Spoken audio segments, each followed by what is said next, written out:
देखिए काका। हाँ घसीटन बेटा बताओ। गजब जमाना लाग गबा। हाँ ये जमाना में रिश्ता कोनो अहमियत नहीं बा। हाँ लौंडा तो लौंडे रहन, हाँ बुढ़ियो फरार हो जात यहाँ। हाँ। तो एक जनी सास रहन, हाँ बतावा ले वो अपने दमादे संगे फरार हो गए। ओहो अलीगढ़ वाली है। हाँ, पहुंच अरे गया अलीगढ़। जिया घसीटन बेटा आज वही की कहानी बताऊ बा। हाँ, तो दमादे संगे फरार हो गए। हाँ बतावा ले उनका अपने रिश्ता के कौनो अहमियत नहीं बा। सास दमाद के रिश्ता इतना पवित्र रिश्ता होता है। हाँ हम समाज में कैसे जियब और हाँ, कैसे मुंह दिखाऊ हम। कैसे मुंह दिखाऊ हम। तो वही यह गीत के माध्यम से सुनी जरा। हाँ कि का कारनामा रहा। हाँ, अब आप सबसे भैया हाथ जोड़ के निवेदन है कि हमारे चैनल के सब्सक्राइब करी परमहंस कॉमेडी का, और लाइक करी, शेयर करी भैया, सपोर्ट करी, आप सब सहयोग करी भैया। हाँ जौने से तो हाँ प्यार दुलार हमका मिलत हाँ मिलत रहा भैया। तो वही यह गीत के माध्यम से सुनी जरा। हाँ भैया दम दवाई के संगे बूढ़ा हो गई फरार हो।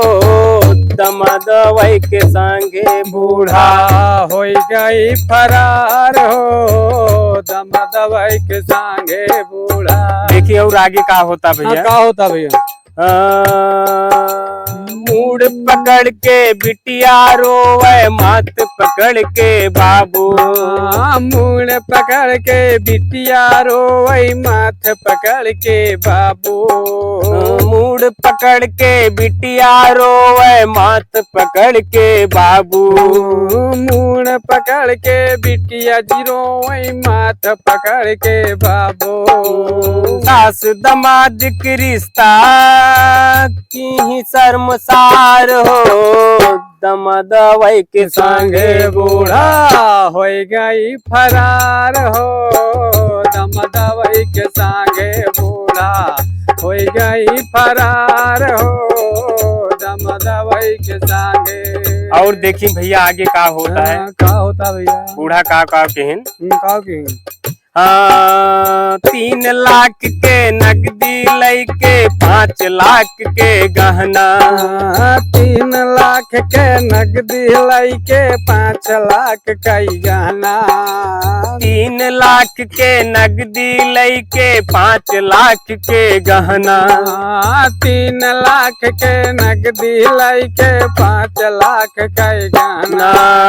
बिटिया के जिंदगी बूढ़ा की ही बर्बाद हो। दम दवाई के संगे बूढ़ा हो गई फरार हो। दम दवाई के संगे बूढ़ा। और आगे देखी भैया का होता भैया। अरे रात रात भर जाग के बूढ़ा खूब रहीन बतिया। रात रात भर जाग के बूढ़ा रही खूब बतिया। रात रात भर जाग के बूढ़ा खूब रही बतिया। रात रात भर जाग के बूढ़ा खूब रही बतिया। 38 के उमारिया माँ कोई जवाब प्यार हो। दम दवाई के संगे बूढ़ा हो गई फरार हो। दम दवाई के संगे बूढ़ा हो गई फरार हो। दम दवाई के संगे बूढ़ा।